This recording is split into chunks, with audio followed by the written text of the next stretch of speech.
my usual way is to write it and to get caught up in it and to plan things and start writing and then find that I have to go over it again and change things.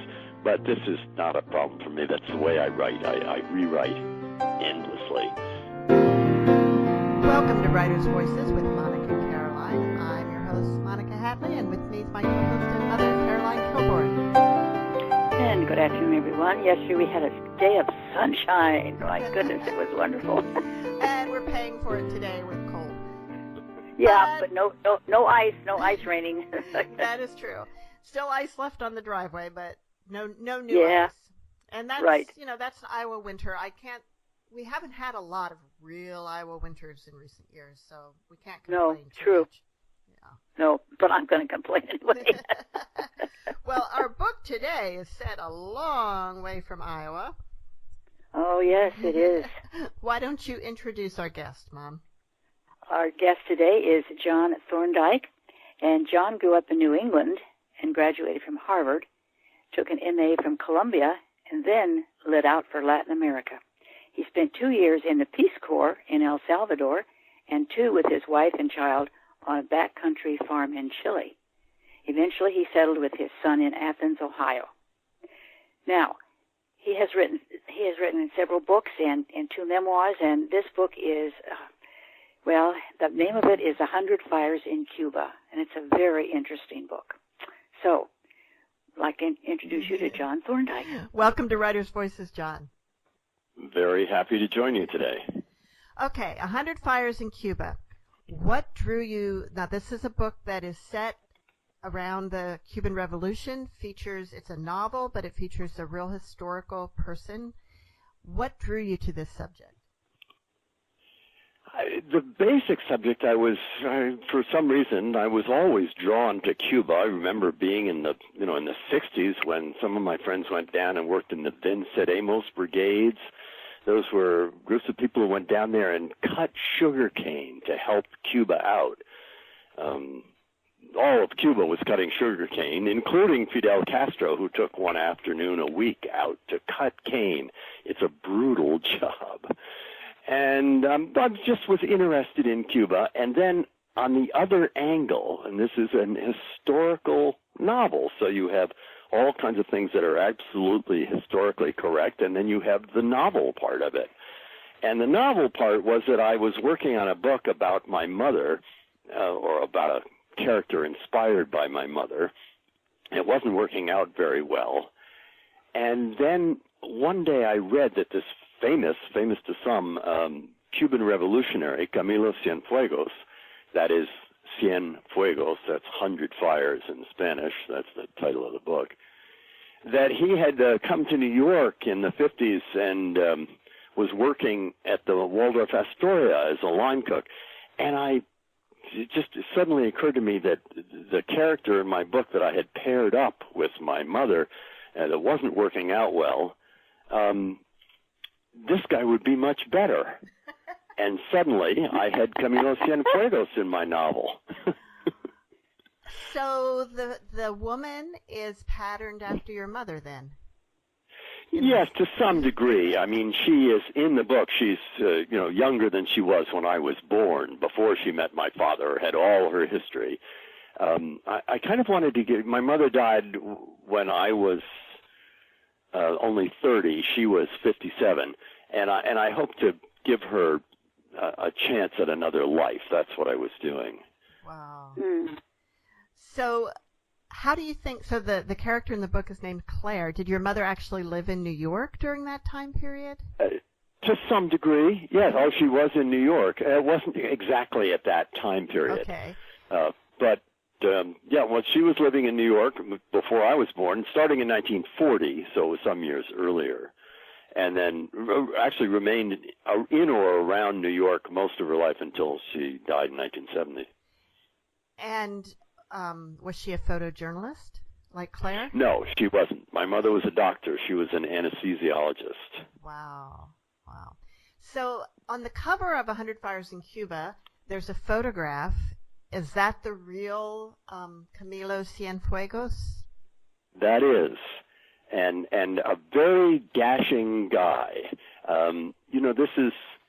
I went to the Miami Book Fair in December, and it was quite fascinating to find so many people who knew Camilo Cienfuegos. In the U.S., in Ohio and Iowa, not so much. It's kind of rare. A few people know him.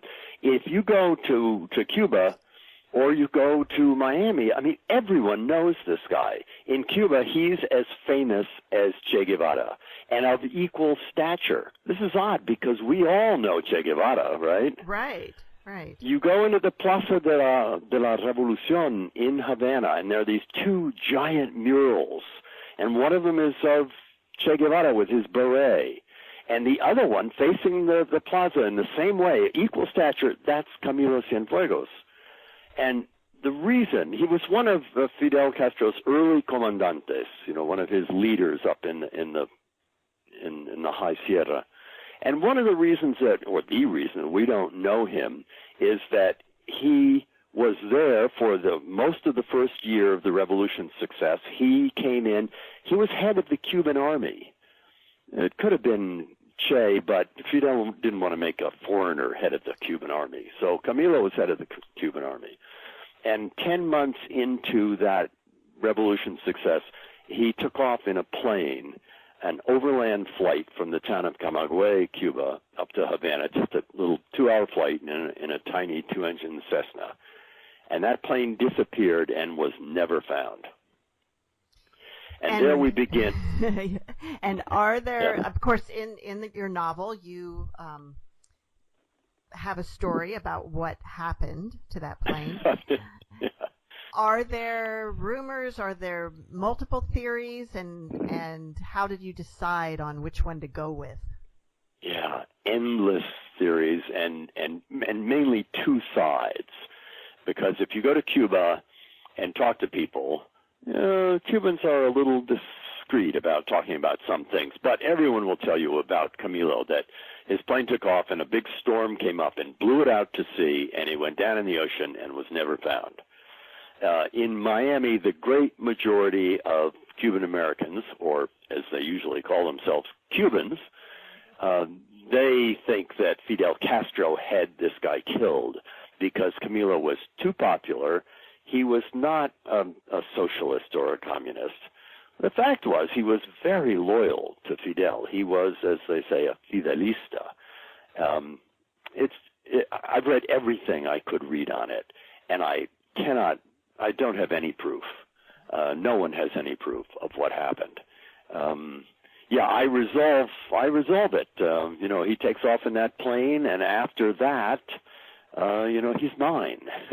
After that, I don't have to follow all the things that he did. When I'm writing the book, if you see him in the book and he goes off to England to buy some Hunter or Hawker jets, he did that in history. I thought, I don't change any history, but I add some to history. So after he disappears, I can add pretty much what I want or what he wants and what Claire wants. Now, was there a real Claire in his life? No, there wasn't. That is an invention of mine. There were quite a number of women. He was rather famous as a womanizer.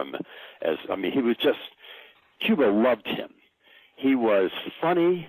He was lighthearted. He was a man of the people. All the other leaders of that revolution, everyone who came over on that boat from Mexico to invade Cuba, those guys had all been to the university.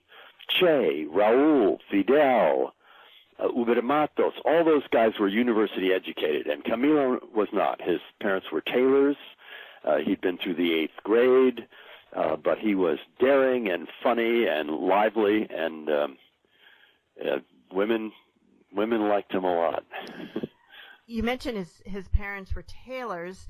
In the book, you describe them as anarchists, and they had moved to Cuba from somewhere else, Spain, maybe? Northern Spain. Northern Santander. Spain. Is that historically accurate? Yes, all that kind of thing is accurate as I can make it. Oh, I never change things like that. Yeah. Wow. So John, tell us a little bit about your research process, how you actually go about finding these details, and also, whether you're writing, do you write something and you come to, I need to know what happened here and then go research it, or have you done all the research and then you start writing and use what you have found in the writing? It would be efficient if I did it that way, but my usual way is to write it and to get caught up in it and to plan things and start writing and then find that I have to go over it again and change things.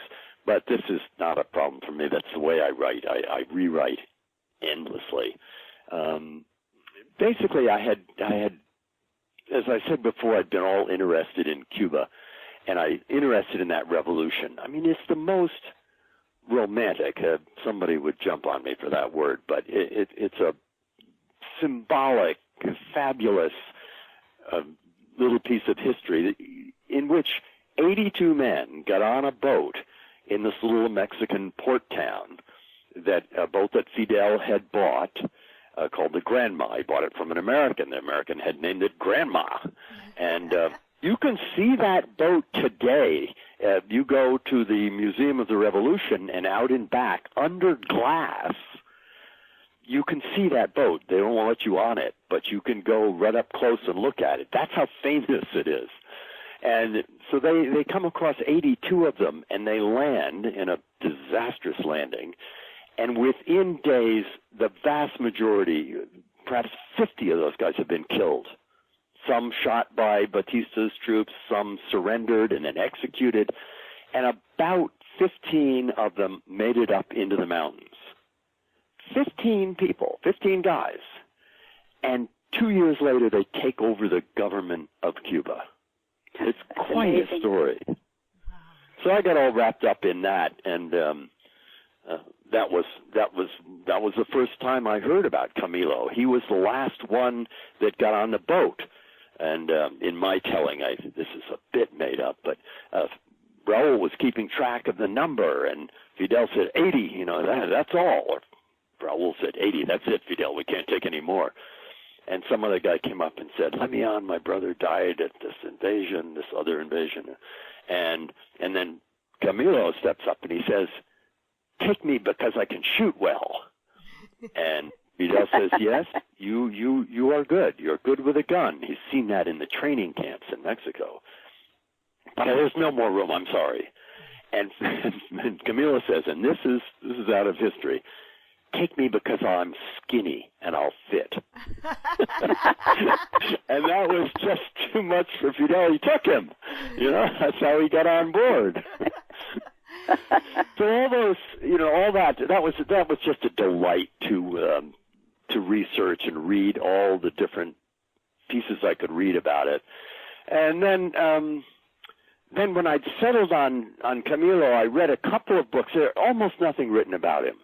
Carlos Franqui, who was the head of the radio station in the Sierra and later of the newspaper in Havana, he wrote a little book called Camilo Cienfuegos. I bought it for $100 on Amazon. It was the only one available in the world that I could find, and it's interesting, but there's so little. It's not like a biography you would write of any American hero. There's just not enough in it because not enough is known.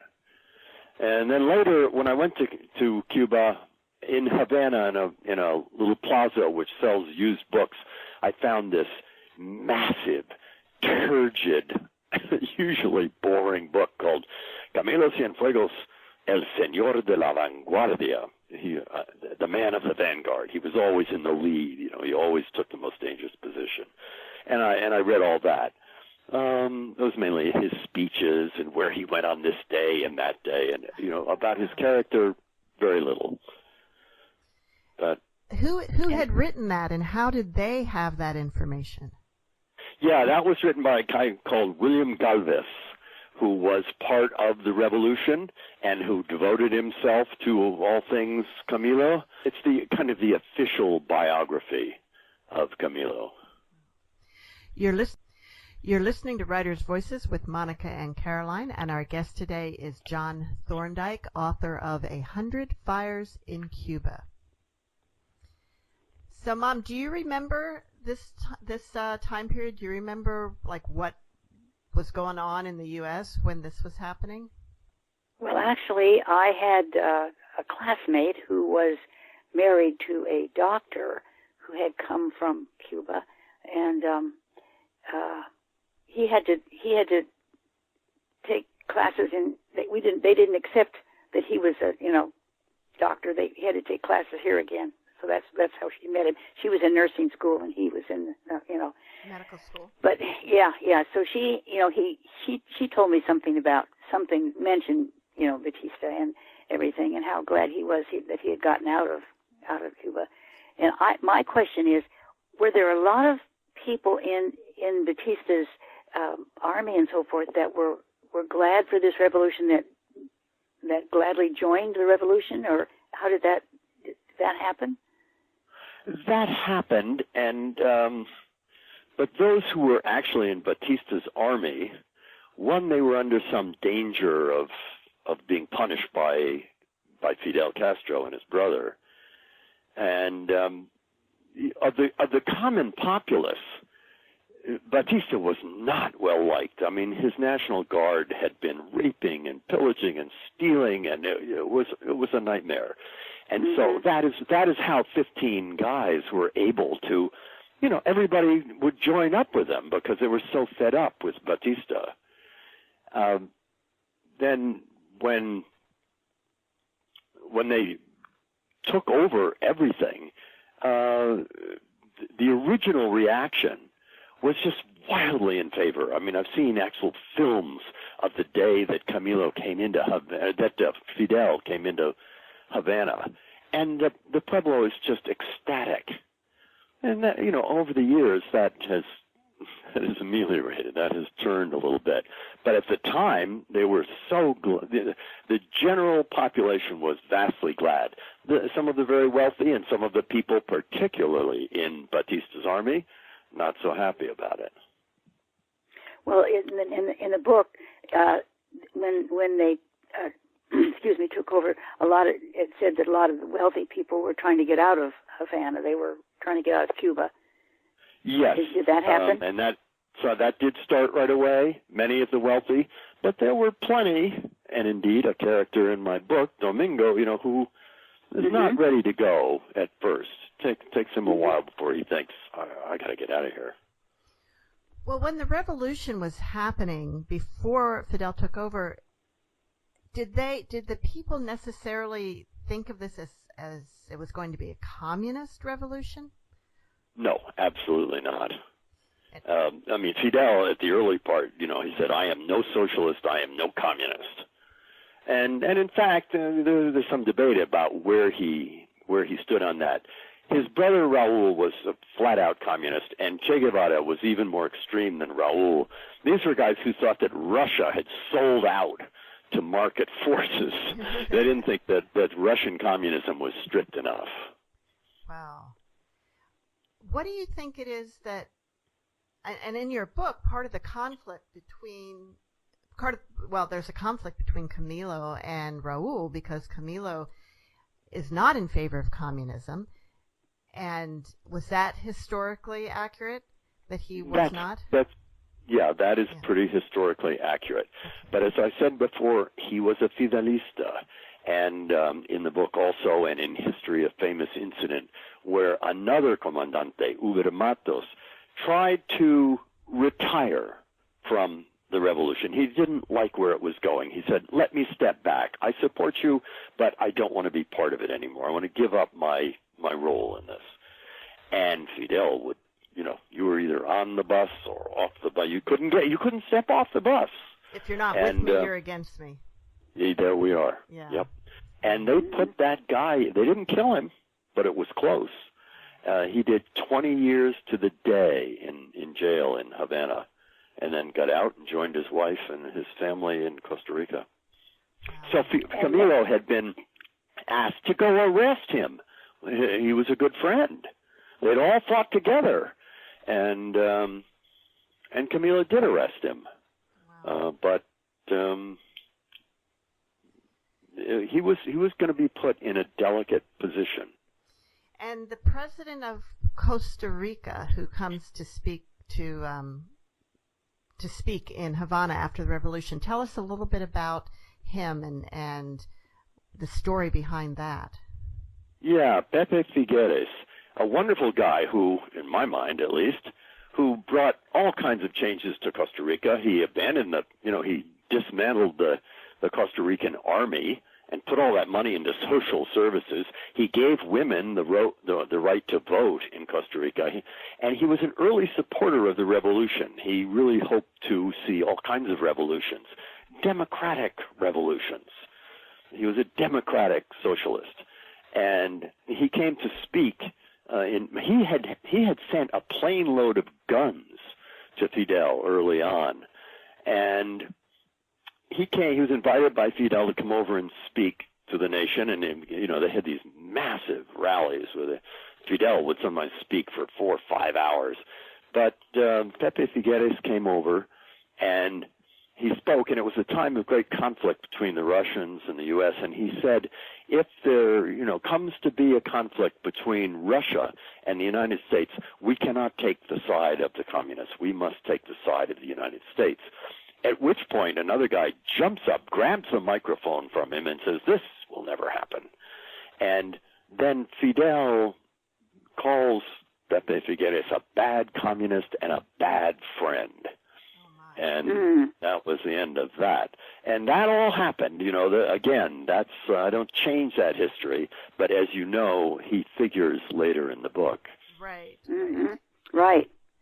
Well, what about the, Camilo and Claire go to visit him before he leaves Cuba? Is that something that you fictionalized?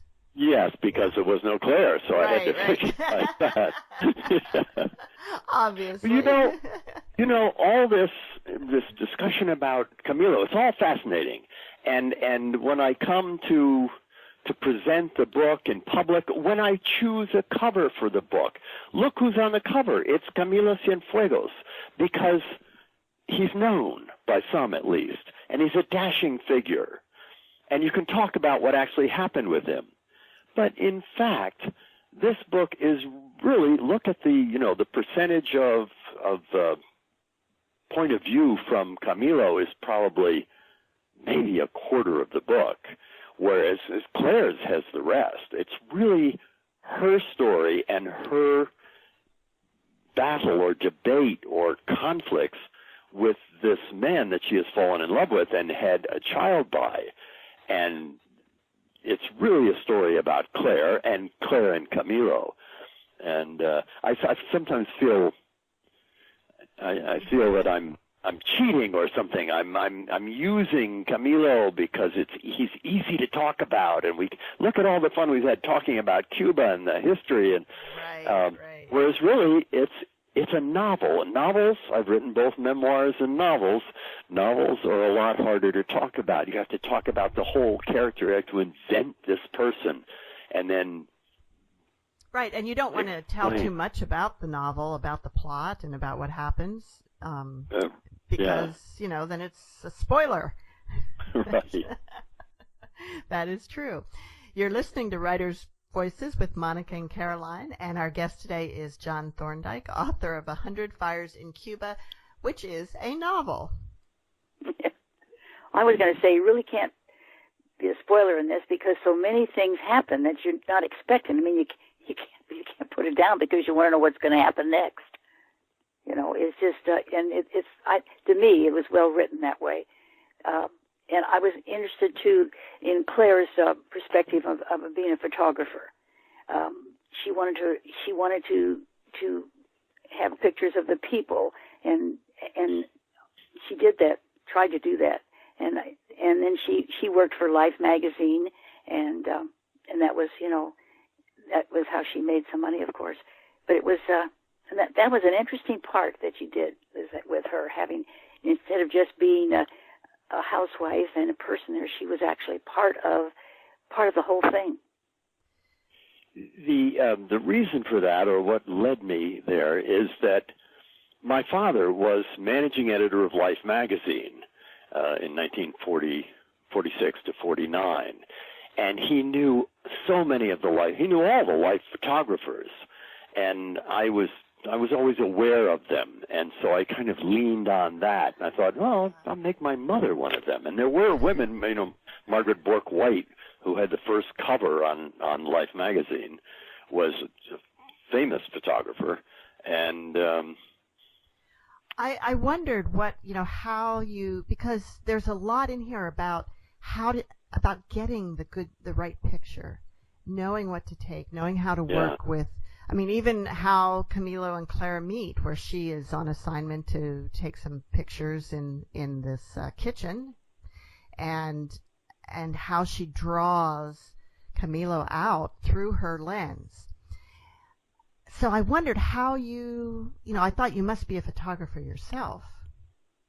Yeah, yes, but nothing very professional. I'm a videographer, actually, but photography, I've always taken photos. But I think it does. It comes from those people that my father knew and that I knew of at Life. And, I read Margaret Bourke White's book and Robert Capa's book, Robert Capa died, a famous photographer from World War II and later, and then he stepped on a landmine in Indochina in 1954 and died. But he had written this book, and as you see in my book, you see that my mother has read this book. She has kind of fantasized meeting Robert Capa. And I think I got most of my fascination with it and some approach to how you would take photographs. For example, Claire remembers what Robert Capa says at one point: if your photos aren't good enough, you aren't close enough. Mm. And sometimes that's true, and I think he was speaking particularly about battlefields. But sometimes, and Claire goes off to try and meet Camilo at a time that she isn't able to, and there's a barricade there, and some of the citizens have closed the way, and they're all posing. And she says she could get as close as she liked. It didn't make any difference. We did an interview some years ago with I think it was the goddaughter or something of Dorothea Lange, who was the famous Dust Bowl photographer, and she did a book about her life and about her photography. It was fascinating. Yeah. So that's another. So you're right. Photography was one area where women were able to break in ways that they couldn't in some other areas. Yeah. It's there's a kind of romance and adventure about those early days of the different cameras they had, and the very fact that you're dealing with film. I mean, today, what a change it is that I can go out and shoot a volleyball match. That's one of the things I do. And I could take 800 photos. I put I put the camera on a burst mode, because when the girl's going up to spike the ball, I want to get every instant of it. And then I come back and I erase 680 of them. Mm-hmm. But that wasn't the case with film. Right. You're much more deeply involved. Yeah. Talking about deeply involved, I decided I would start at the beginning again after I finished the book, and so I did. I couldn't remember how she met Domingo, and it was at the casino where this couple was gambling, and they were engrossed. They just wouldn't get up, and he was trying to get them away from the table, and so he saw her with the camera, and so he indicated her she should take pictures of them. So she kept taking pictures, and finally the woman, who was determined she was not going to stop, she was going to win, decided, okay, that's enough, and she got up. And I found that very interesting. Very interesting. And the little detail in there that she's at first using her Leica, which is a rangefinder camera, and therefore is silent. And she said, I'm not going to use this one. She switches to her Pentax, which is I've forgotten the word, a single lens reflex, and it makes this clack every time she takes the picture, and that really gets to that woman. Yeah. I found that extremely interesting. I'm very happy that you picked the book up, went back to the start. I love that. John, you mentioned that you love volleyball, and I saw on your website that's one of your passions. And I've also played volleyball and volleyball over the years. Have you ever played volleyball? Oh, absolutely, yeah. Fun. Oh, yeah. And it's interesting because when a volleyball player first plays volleyball, they're not very good, no matter how good they are at volleyball, because you have to react so differently to playing off the walls, which is what happens in volleyball. But then, of course, the good volleyball players end up being the best volleyball players once they get the hang of it. But do you still play? Play every Friday night and Sunday afternoon. Yep. So, it was interesting because I've been playing a little bit lately. I hadn't played for a few years, and now I'm playing on a women's recreational league. Not a big deal, but but most of the players are quite a bit younger than I am by 20. Indeed, me by too. 20 years or more, and between 20 and 40 years, and when I'm not playing volleyball, I feel like kind of slow, and sometimes it's hard to get down to look at something in a lower cupboard and get back up, or a lower bookshelf and stuff. But when I'm on the court, I can dive and fall and get back up, and it's no problem at all. Oh, right. I love this. That's exactly the way I view the sport. Yep. Yeah, it's really fun. It's a fun game, and I'm hoping I don't ever have to quit playing, but I don't know, if there's 80-year-olds out on the volleyball court or not. I don't see too many, but... Well, I'm looking at a sign on my wall, and we could translate this into volleyball as well. It says, "I intend to live forever. So far, so good." So I could just cross that off and say, I intend to play volleyball forever. So far, so good. So, John, why don't you read a little bit from 100 Fires in Cuba? Okay. I've chosen, in line with what I said before about what this book is really about, this is a scene that winds up between Camilo and Claire. To set the background of this, they meet in New York. They have a 10-week affair, very passionate, and then he is sent out of the country by immigration. He's sent back to Cuba. He doesn't know that Claire is pregnant, and she has a child, and she never hears from Camilo, and she's still kind of in love with Cuba, with him, and Carolyn, as you mentioned, he goes down. She gets a job down at one of the she's taking pictures for Life at one of the casinos, and there she meets Domingo, an older, wealthier, handsome, very nice guy, helps look after her daughter, and she moves down to Cuba, and then, kind of pressured by him, she marries him, and then she is listening to the radio one day. She thinks Camilo is dead because of so many of those people who came in on the Grandma died that day that they landed, or in the next 3 days, that she's never heard from Camilo. She just thinks he's dead. And then all of a sudden she hears on the radio his name mentioned as one of the leaders, and now she tries to meet him. And she hasn't talked to him since their affair in New York. He doesn't know anything about her child and their child. And now he has come into town. He arrives in town before Che, before Fidel, and he goes in and takes over the army, and that's where this scene starts. The following morning, Claire rose in the dark and let herself out of Domingo's house. Because of the general strike, no taxis or buses were running, so she walked down the middle of the street, coatless and chilled, as the streetlights flickered off. The eastern sky turned lemon, the sun came up and poured its warmth across her back, and other walkers soon appeared on the streets, some greeting her with a cheerful "Buen dia," some smiling at the sky like young children. Hope was coming back to Cuba. Last night on the radio, she'd heard Fidel tell the nation that Camilo would be the first rebel commander to enter Havana, where he would take control of the Cuban army at Camp Columbia.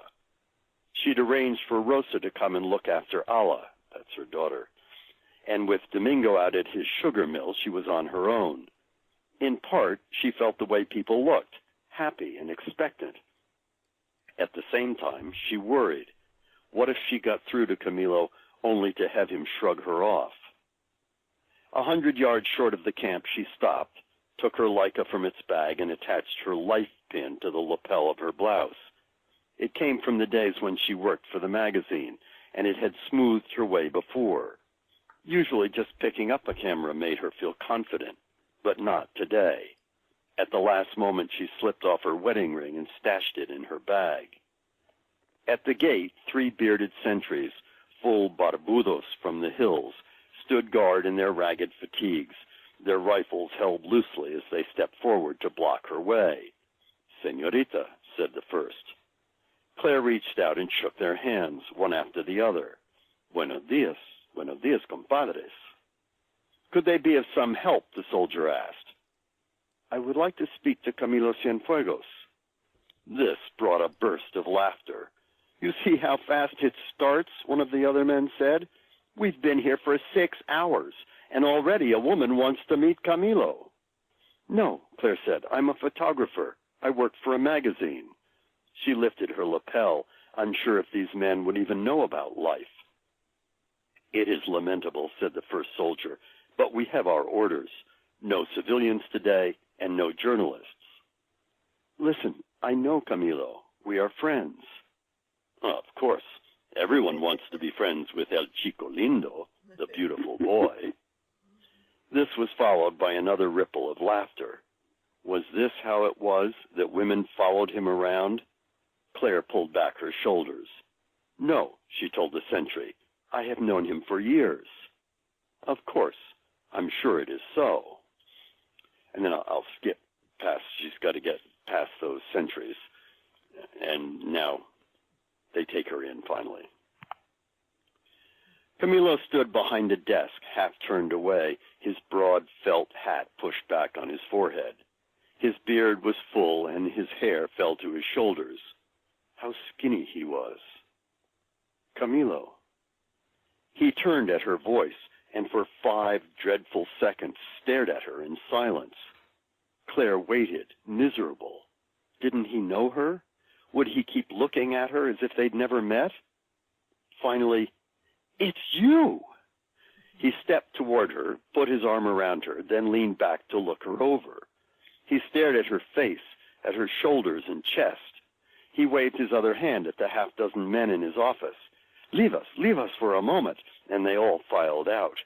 But the door remained open, with 2 guards just outside and soldiers passing by.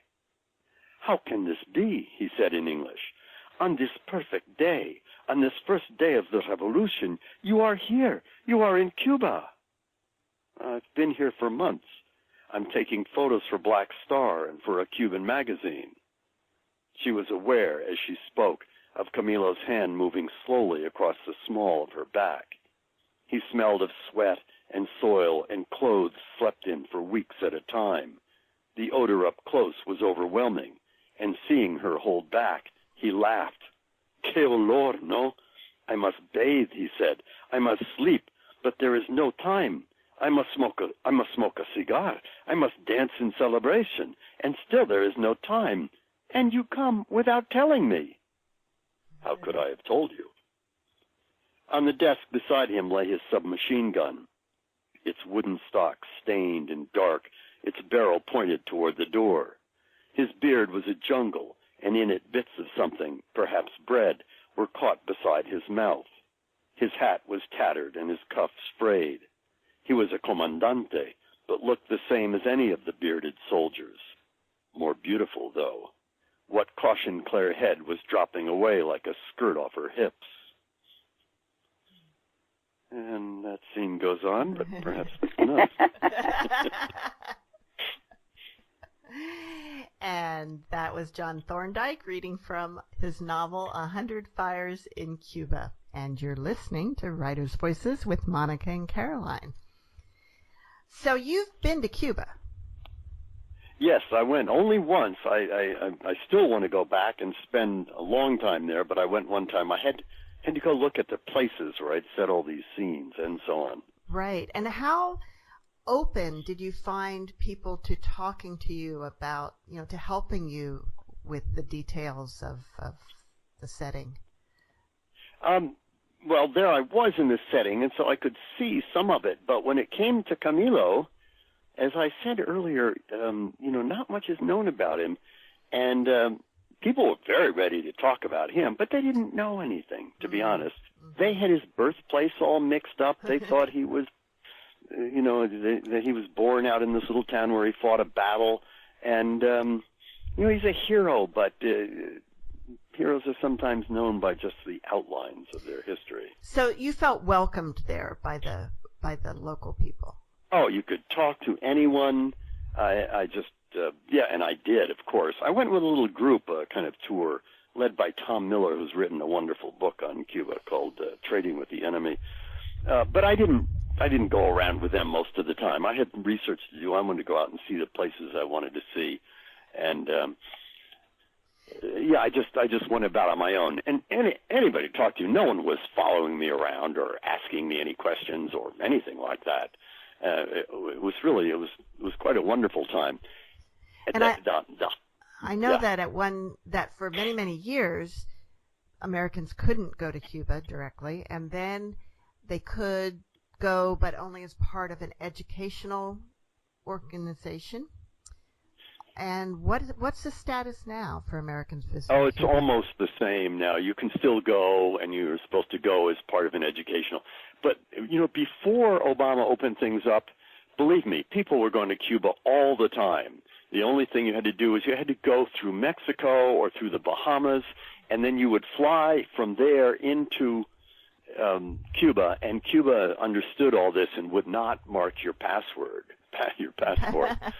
Okay, and I know people who went. Yeah, a photographer actually. Yeah.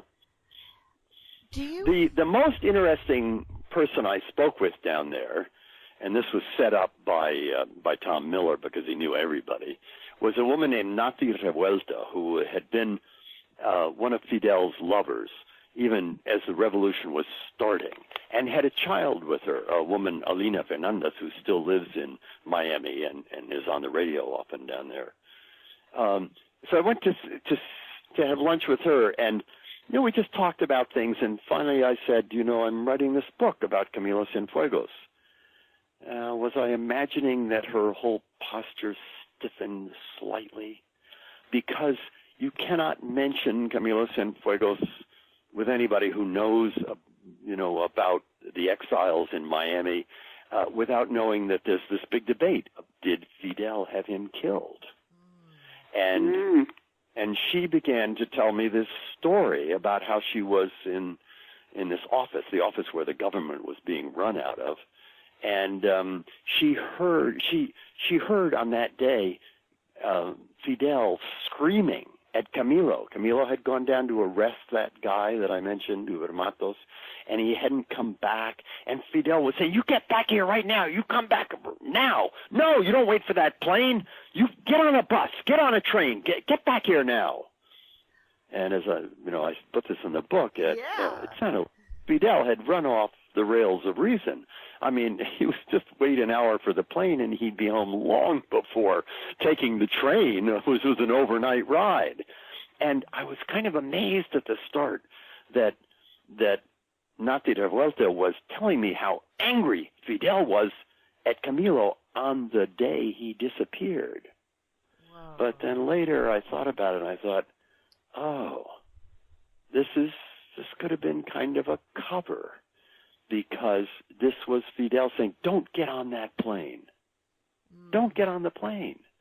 The plane that later disappeared. So it made it seem like he didn't want Camilo on that plane. But his advice was crazy, and this is the kind of stuff that, you make. It won't do to write a book of history on this basis, because it's kind of my suppositions. Right. But that was the most interesting thing that happened to me down there. Now, did I pick up from when you were explaining about this woman that she had a daughter with Fidel who lives in Miami? Yes, Alina Fernandez.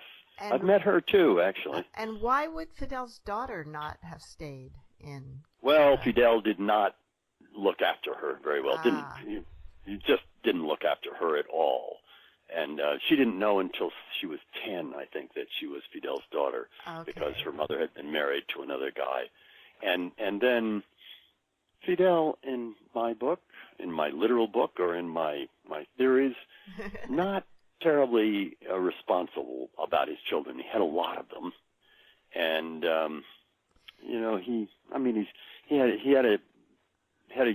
through his first wife, he had a boy, Fidelito, who's also in my book, and he didn't look after him. He stole him from his mother, basically, after the revolution, and then they just sent him away to school. And whatever became of him? He committed suicide about 3 or 4 years ago. Oh, wow. Yeah. So you went to Cuba to look at the settings, did you? And I assume you've been in the areas of New York that you wrote about. How about Miami and Costa Rica? Also Miami, also Costa Rica. Okay. Yep. And in Miami, there's a large Cuban community. Are all of them refugees from the revolution, or people were fleeing Cuba because of Batista before the revolution, and did some of them stay? And so you have a mix of people who were fleeing Batista and people who were fleeing the revolution. Yes, it's a mix, but the vast majority fled the communist revolution. A few, you have to go back so far to the Batista people, and you have people who are still coming up. It's been a steady stream. It was especially heavy in 1959, 60, 61 in there, but they're still coming. I was at the Miami Book Fair, and my stallmate was a woman who grew up a complete devotee of the revolution.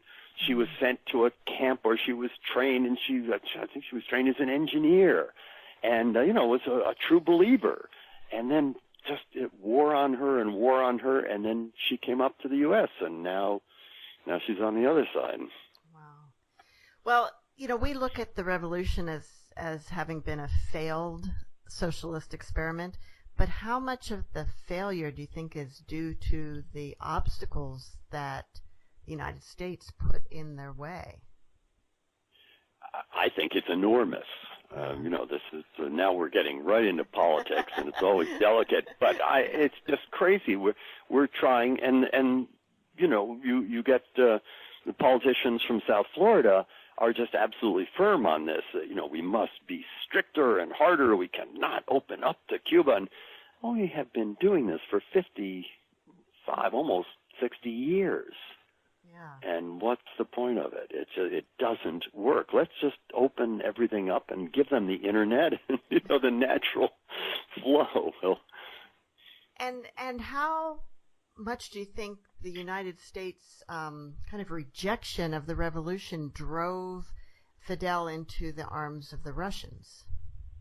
I think it was always a comfortable way for him to go in that direction. But we did drive him. We cut out the sugar imports from Cuba, and that really crippled their economy. And yes, I think he overplayed it. And they still overplay it, but it's definitely true. Yeah, I think so. Yeah. I had some friends who went there last summer, I think it was, and he was commenting how many old cars there were on the streets. Yeah, he thought that was interesting. Yeah, because they imported lots of American cars right up until 1958, and then suddenly that was the end of it. And so there are all these old DeSotos and Packards and Fords and Chevys and it's not that that's all the cars. Most of them are Japanese and Korean, and for a long time they had Russian Ladas. Those are all old and much despised.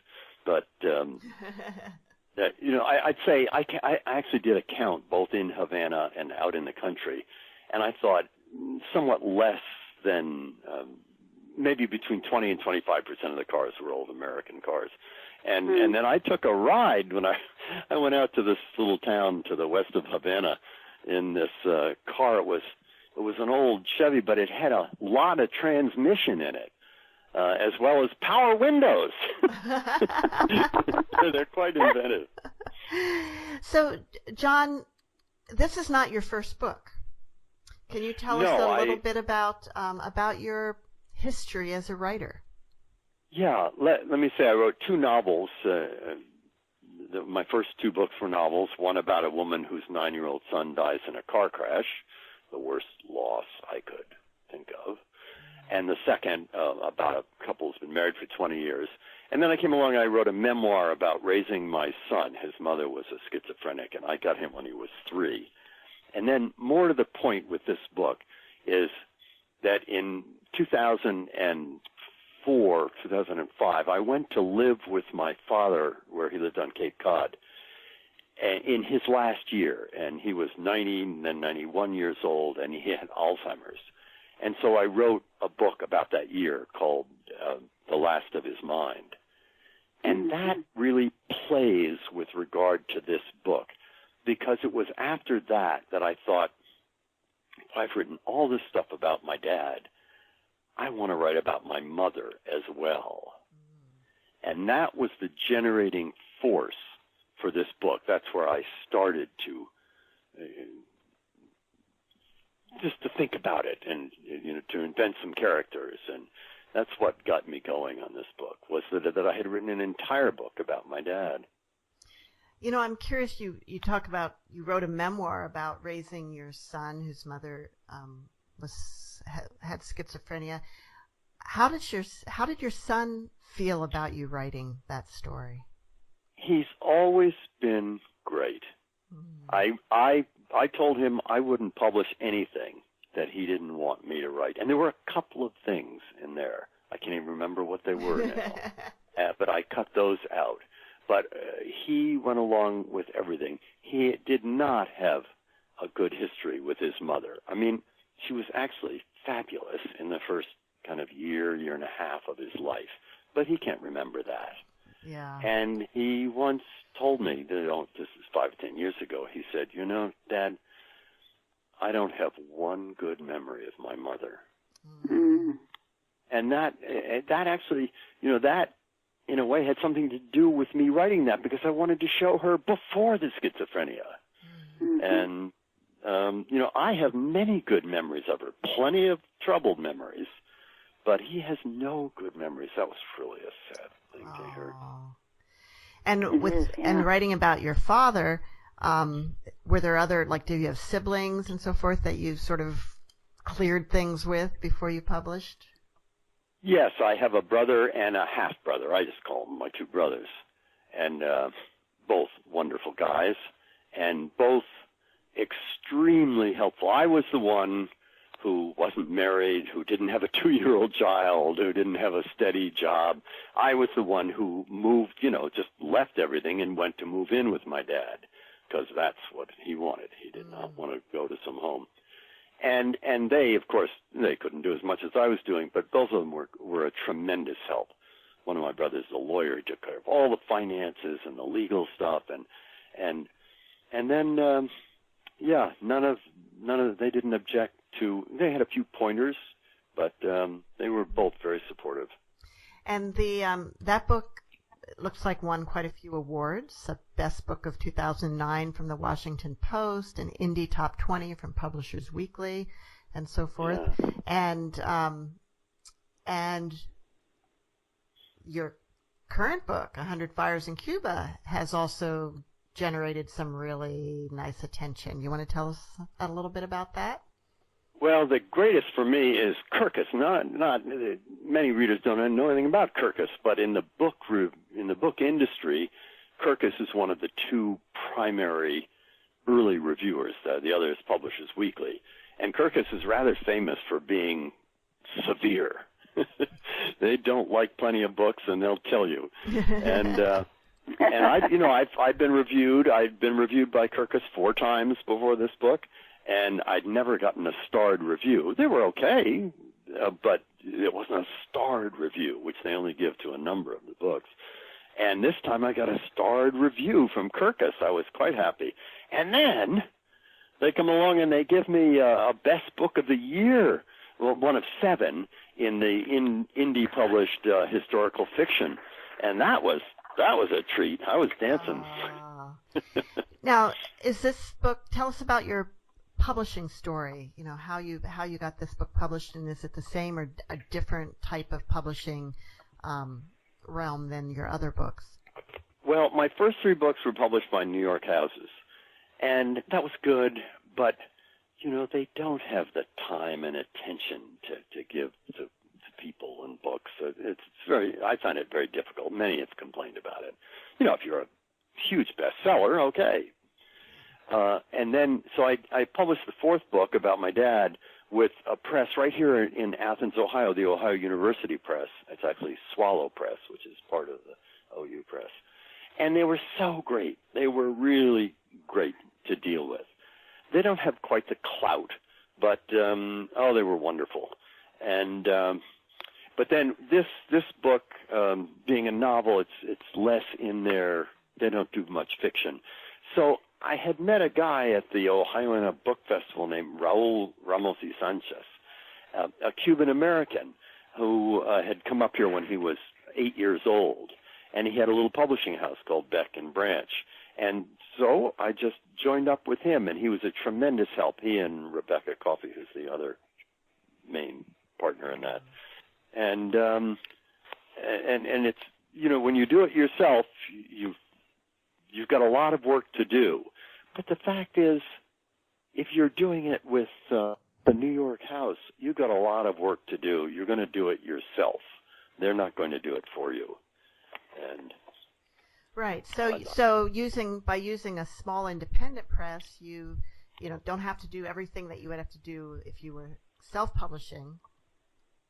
And you get to, say, choose the cover you want rather than the ridiculous cover that Crown Publishing wants.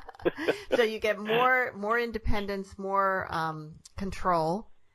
Yeah. But help with the kind of the technical parts and so forth, where you don't have to learn everything about laying out a book or right. Well, I hired out the layout, the formatting of the book. Anyway, right now I'm in the midst of making an Audible version, and that's the most challenging technological thing I've ever done in my life. Oh, I bet. But it's fun. And do you have we're almost out of time, but are you working on another book? Well, you know, because this book was supposed to be about my mother, or Claire was, you know, kind of generated by my mother, I soon saw that she had gone into Cuba and become a different kind of person. And now the next one I'm doing is I'm going to say as close to my mother's life as I can and invent whatever I want. It's a tremendous freedom. So the next book is really about her. And how far along are you? Typically I've written the whole thing. But that doesn't mean it's finished. That just means I have the first draft, or some of them it's fifth draft, and other parts, before we get to the 20th draft for one chapter and the 18th for the other. Still a bunch of work to do. Well, I look forward to seeing that book when it comes out. Mom, do you have some final words for us? Yes, I do. I think after you read this book, I think you'll understand what this is. The scars of life can remind us where we have been. They don't have to dictate where we're going, and that's true of Camilo and Claire. I love that. I'm going to repeat that myself. Well, thanks for being with us today, John. I much enjoyed it, and it's so clear that the two of you had read the book and knew it well. It's a treat. Well, that's what we do here on Writers' Voices, and see you all next week.